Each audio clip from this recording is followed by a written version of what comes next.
In the heart of the city, nestled among towering skyscrapers, lived a boy named Leo. He wasn't just any boy. He was the son of a billionaire, surrounded by every toy and gadget imaginable. Yet Leo was the loneliest boy in the world. He had a prosthetic leg, a result of a childhood accident. The other children in his opulent neighborhood either stared or simply kept their distance. They saw the expensive brace, not the bright, curious boy who loved building model rockets and dreaming of the stars. His vast, manicured lawn was always empty. The laughter he yearned for, just a distant echo from parks he could only watch from his window. One sunny afternoon, a small, brightly colored kite with a patched-up tail drifted over the high walls of Leo's estate and snagged on a rosebush in his garden. A few moments later, a girl with wide, curious eyes and a smudge of dirt on her cheek peered through the ornate iron gates. This was Maya. Her family didn't have much, but her world was rich with imagination and kindness. She wasn't intimidated by the grand mansion. She was just worried about her kite, a birthday gift she'd treasured for a year. Hesitantly, she called out, "Hello? Is anyone there?" Quotes. Leo, who had been watching from his balcony, felt a flutter of nervousness. No one ever came to his gate. He slowly made his way down, his steps careful and measured. When he reached the gate, Maya didn't even seem to notice his leg. Her eyes were fixed on the trapped kite in the rosebush. "Oh, there it is. Please, can I get it back? It's my favorite." Leo looked at the kite, then back at her earnest face. For the first time in a long time, someone was looking at him without pity or awkwardness. "I'll get it for you," he said, his voice a little rusty from disuse. He carefully navigated the thorny bush and freed the kite. As he handed it back to her through the bars, their fingers brushed. A spark of connection, simple and pure. "Thank you so much." Maya beamed, her smile lighting up her whole face.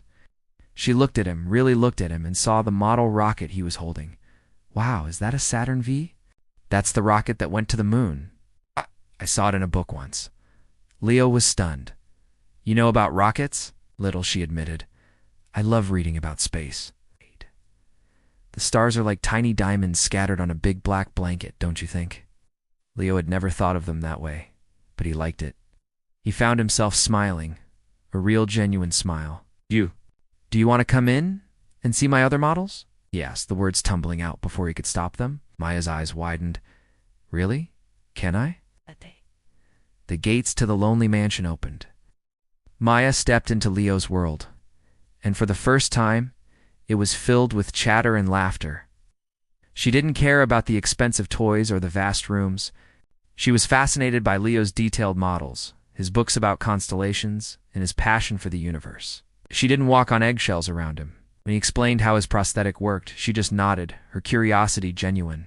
Yes. That's so cool, she said. "It's like you're part superhero." Leo had never thought of it that way. He'd always seen it as a weakness, a reason for his isolation. Maya saw it as a part of him, something that made him unique, even strong. They spent the entire afternoon launching a small water rocket in the garden, its whoosh and splash echoing in the quiet space. Maya's laughter was the most beautiful sound Leo had ever heard. Their friendship blossomed.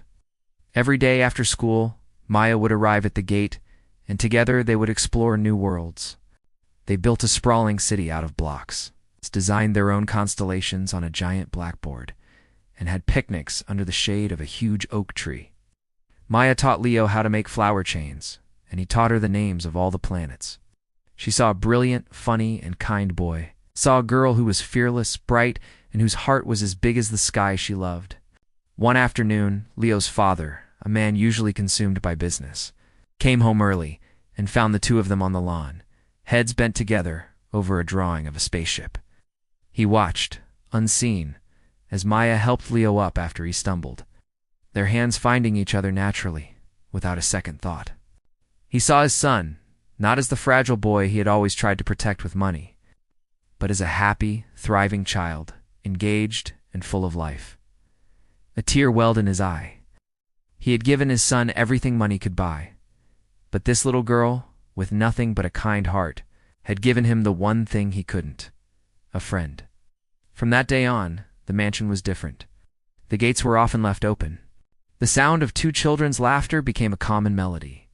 Maya introduced Leo to her friends from the neighborhood, a boisterous group of kids who, following Maya's lead, saw Leo for who he was. They were more interested in his rocket knowledge and his skills at strategy games than his leg or his father's wealth. Leo's life had been a silent, gilded cage. He had a leg made of metal, but it was the walls of loneliness that had truly imprisoned him. Maya didn't just bring her kite into his garden. She brought the wind of change, of acceptance, and of true friendship. She showed everyone that you don't see a person with your eyes, you see them with your heart. And in the heart of a kind friend, there are no differences, only connections. Leo learned that his greatest treasure wasn't in his father's bank account, but in the simple, priceless gift of a friend who saw him, truly saw him, and taught him how to fly.